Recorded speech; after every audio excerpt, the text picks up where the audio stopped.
Fala pessoal, sejam muito bem-vindos ao canal. E como que foi o desempenho dos fundos imobiliários em 2020? Quem foram os campeões? E para 2021, aprendemos boas lições aqui nesse 2020 que passou e com certeza vai nos ajudar a investir muito melhor aí em 2021, principalmente falando de fundos imobiliários, né? Então fica comigo até o final desse vídeo que tem muita informação importante, inclusive tem subscrição aparecendo aí no radar, alguns fundos imobiliários aí que estão na moda, tipo HCTR, será que vale a pena ou não? Mas antes, quero entregar o meu presente de Natal para vocês. Você achou que não ia ter? Vai ter sim, vai ser esse aqui, ó, o meu livro, o Lucro FC, e hoje não vai ser sorteio, tá? Estou abrindo aí como presente de Natal para vocês o livro digital, o meu livro físico, exatamente igual a esse, só que na versão digital, né? O e-book Lucro FC, aprenda o esquema tático para conquistar a independência financeira, vai ficar liberado gratuitamente como presente para vocês aí só até o final do ano, só essa semaninha final aqui,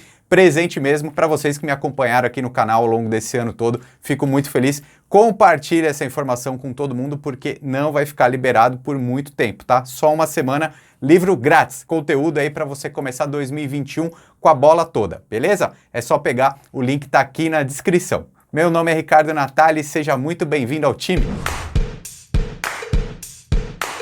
Então, galera, já vamos começar logo com o tira-tema dos FIIs, né? Você sabe muito bem que eu faço essa comparação entre os fundos imobiliários de tijolos e os fundos imobiliários de papéis. Quem desempenhou melhor ao longo da última semana? Os fundos de tijolos cresceram 1,11% na última semana, já os fundos de papéis cresceram 1,20%, portanto, ganharam mais uma vez. A título de comparação, a gente vai ver que o IFIX cresceu 0,93%, né? O IFIX é a grande média dos fundos imobiliários. Então, mais uma vez, os fundos de papéis ganharam. E aí a gente pode dizer que 2020 realmente eles surfaram um ótimo momento e foram os grandes campeões do ano, viu? Os fundos de papéis realmente impressionaram nesse 2020 que passou. Vou trazer alguns números para vocês agora. Vou até pegar um ranking, né, dos principais fundos imobiliários de 2020. Vamos dar só uma olhadinha. Então olha só, galera, vocês sabem muito bem que eu sempre gosto de olhar os principais fundos, aqueles que têm patrimônio líquido aí acima de R$1 bilhão, né? Vai mais ou menos até aqui, ó. Vou falar até aqui o REC, tá? Depois a gente fala um pouquinho mais, mas eu quero mostrar para vocês então o desempenho dos fundos imobiliários aí em 2020, tá? Aqui nesse campo a gente vai ver o dividendo que ele pagou, então aquele rendimento. Então olha só o exemplo, o KNP é o maior fundo imobiliário da Bolsa Brasileira, pagou 7,04% ao ano, tá? Então isso é uma rentabilidade bem interessante. É óbvio que tem dois jeitos de ganhar dinheiro com os fundos imobiliários, né? A valorização da cota e o rendimento, esse dividendo mensal que ele paga. Essa valorização da cota também pode haver uma desvalorização, né? Mas eu particularmente costumo sempre dizer que a gente precisa pensar muito nesse imóvel, nesse rendimento que ele paga. Mas vamos pegar aqui mais alguns insights nessa planilha. Você vai ver que todos os principais fundos aqui pagaram um dividendo anual interessante. Ó, um fundo de shopping foi mal, né? Pagou só 2% porque os shoppings sofreram muito. Mas fundo de fundo pagou 6%, o outro pagou 7%. A gente tem fundo de escritórios aqui, pagou 4,5%, fundo de fundos pagou 5,6%, enfim. Todos pagam dividendos aí bem interessantes se a gente for olhar, pagam muito mais do que uma taxa Selic, um título de renda fixa, né? Por mais que sejam coisas diferentes, né? Uma é renda fixa, outra é renda variável, pensar em dividendo eu acho que é fundamental para qualquer investidor ou investidor. Mas beleza, vamos falar também sobre valorização, né? Então, desses principais fundos aqui da Bolsa Brasileira, 2020 foi um ano bem complicado mesmo, mas alguns tiveram um rendimento positivo. Por exemplo, o KNP, que é um fundo imobiliário de papel. Então, quero fazer essa ressalva aqui que realmente foi o ano dos fundos de papéis, né? Eu vou pegar aqui a lista dos principais, poucos ficaram no positivo e a maioria do que ficou no positivo foram os fundos de papéis, tá? Então, a gente tem aqui o KNP, depois a gente já vai logo... o XPLG 11, né? Cresceu, quase que ficou no positivo, né? Tem uma quedinha aí de menos 0,71. Um adendo importante, né? Nesse ranking que eu peguei aqui, é o resultado até o último dia de novembro, tá? Então não tem ainda o resultado de dezembro, que nem, por exemplo, essa semana eu já falei que teve um desempenho positivo aí, né? Tanto os fundos de tijolos quanto os de papéis cresceram mais ou menos 1%. Ainda não tá nesse ranking, né? Mas o importante é a gente entender o cenário, porque isso vai nos ajudar a decidir nossas opções de investimento. Então, ok, daqui a pouco eu continuo passando esse ranking aqui para você ver o bom desempenho dos fundos de papéis, mas quero fazer essa ressalva aqui, né? Também foi o ano do setor de logística, o XPLG ele está fazendo uma nova emissão de cota, tá? Então é importante falar sobre isso. Teve um desempenho interessante ao longo do ano, pagou um dividendo bacana.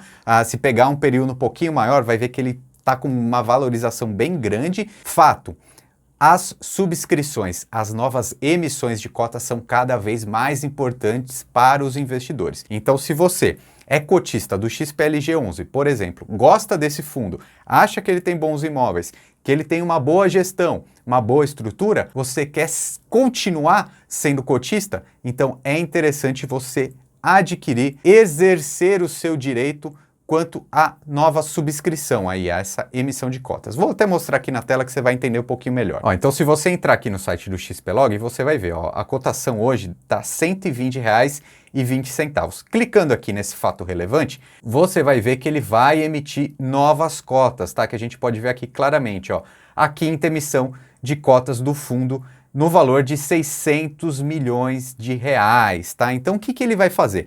Ele vai captar mais 600 milhões de reais a mercado para construir novos imóveis, para aumentar os imóveis que ela já tem. Para você ter uma ideia, atualmente, esse fundo tem mais de 2,2 bilhões, né, de valor patrimonial. Então eles querem mais 600 mil.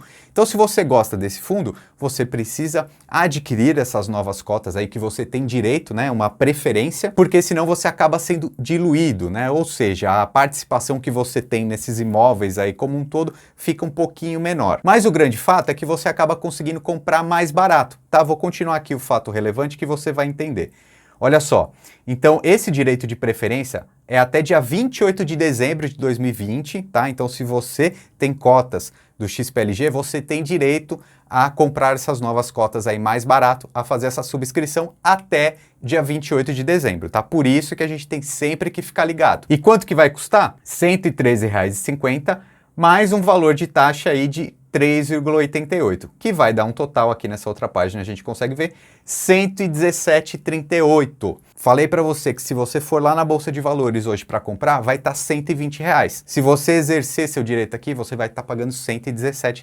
Então, vale a pena comprar mais barato se você gosta desse fundo, não é? Então, importantíssimo, subscrição cada vez mais, a gente precisa ficar atento. Se você quiser que eu fale mais sobre subscrições no ano que vem, de repente um vídeo mais completo, falando sobre como fazer na prática, como exercer as sobras, se é importante ou não, deixa aí no comentário que aí 2021 eu já preparo um vídeo aí bem legal sobre subscrições para vocês, tá? Agora quero voltar aqui para a parte do ranking, né, para a gente falar mais dos fundos de papéis principalmente. Então aqui voltando ao ranking, quem ficou positivo? O HGRU ficou positivo no ano, hein?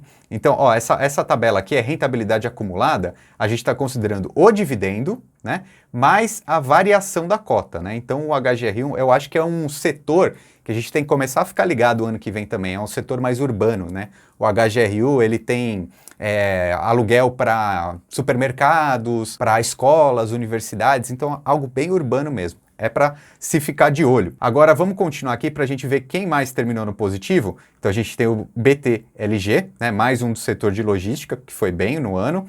Tem o GTWR, que aí é um fundo monoativo, né? Com certeza teve algo muito positivo que aconteceu no ano, mas daqui a pouco eu falo mais sobre os monoativos. E aqui, olha, a gente tem o grande campeão do ano aqui, na minha opinião, que foi o IRDM11.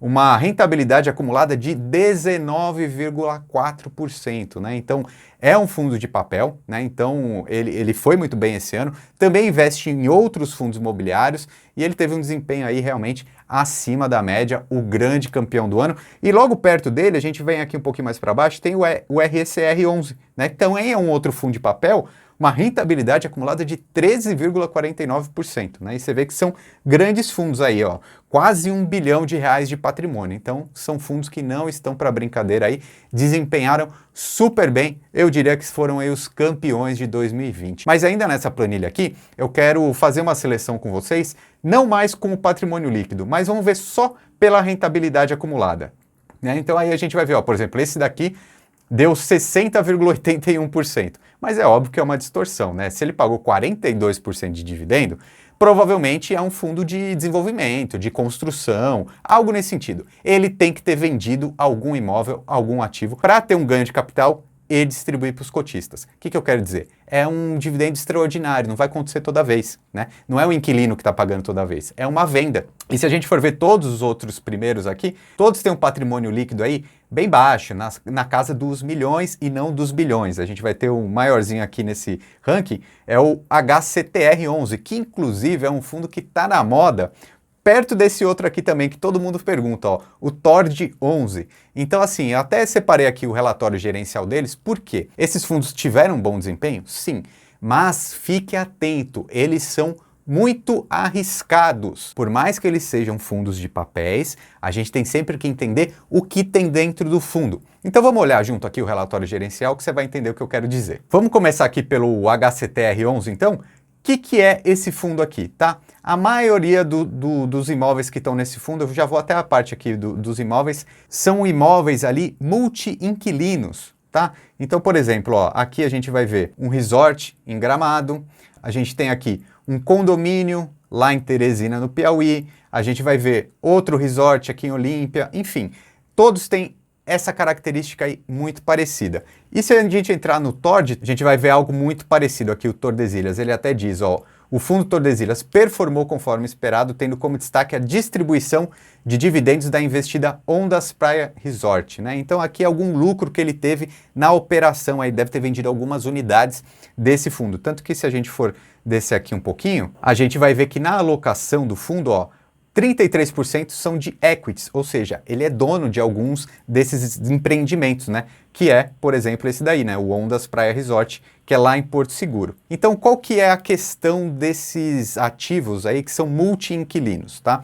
Os fundos de papéis, eles têm garantia em imóveis físicos, como esse daqui, por exemplo. Mas o que acontece, então? Esses fundos, eles têm garantia no mercado imobiliário, né? Então, na verdade, aqui, esses vários inquilinos, né? Eles acabam tendo essa promessa de pagar, né? É um título de dívida, ok? Qual que é o problema disso daqui? São muitos inquilinos ali, por isso que a gente fala de multi-inquilinos, né? É um resort, é um condomínio, etc. É diferente de um fundo de papel que, por exemplo, tem um CRI igual esses daqui, né? Esse título de dívida, só que um outro fundo que tenha como a pessoa que vai garantir, a instituição que vai garantir, seja uma grande incorporadora, uma Cirela, uma Iven, ela tem mais segurança do que esse aqui que é multi-inquilinos. Então a gente consegue ver aqui que eles têm um rating, tá? Então o que é? É um título de dívida, né? É um CRI, que eu já expliquei outras vezes aqui para vocês. Então é alguém que promete pagar para outra alguém e aí fica esse título de dívida. Quem me garante que essa instituição vai pagar? A gente consegue ver isso através do rating, que é isso, é uma agência classificadora de risco que fala, olha, pode confiar ou não pode confiar. Então serve como um balizamento. Então a gente vai ver aqui, a gente tem o rating B, aqui a gente tem um rating A, aqui um B+, aqui um BBB. A gente não vê muitas classificações aí nível A. Vou até colocar na tela aqui para você ter uma ideia do quanto pode ser confiável e pouco confiável, tá? Então, quando é A, triple A, né, AAA, seria a melhor classificação de risco possível, tá? E aí vai baixando. Então, quando a gente vê o B, já não é tão legal assim, né? Se é C, é péssimo. E aí, se não tiver classificação de risco nenhuma, tipo isso daqui, quer dizer que é mais arriscado ainda. Esses fundos imobiliários, quer dizer que eles são ruins? Não, de jeito nenhum. Porém, entenda que eles estão pagando mais porque eles têm mais risco. E você, como investidor e investidora, não pode olhar só a rentabilidade que ele está pagando. Você tem que entender o que tem dentro do fundo para saber se você gosta de assumir esse risco ou não. Qual que é o risco aqui? É algum desses inquilinos começar a dar muito calote, tá? Você acha que isso vai acontecer? Sim, não? Aí você tem que tomar a sua decisão, tá bom? Mas o mercado como um todo precisa de um prêmio maior, exige um prêmio maior, ou seja, uma rentabilidade maior, de algo que é mais arriscado. Então, galera, faz muito sentido investir sim em fundos imobiliários, mas a diversificação é sempre o mais importante. Inclusive, aí nos próximos dias, vou colocar de novo no ar aí a minha série de vídeos explicando como que você monta uma carteira de investimento segura e rentável. O famoso Clube dos 7, é só você preencher aí o link que está na descrição que você vai receber essas informações e vai ganhar o meu livro digital também. É só preencher,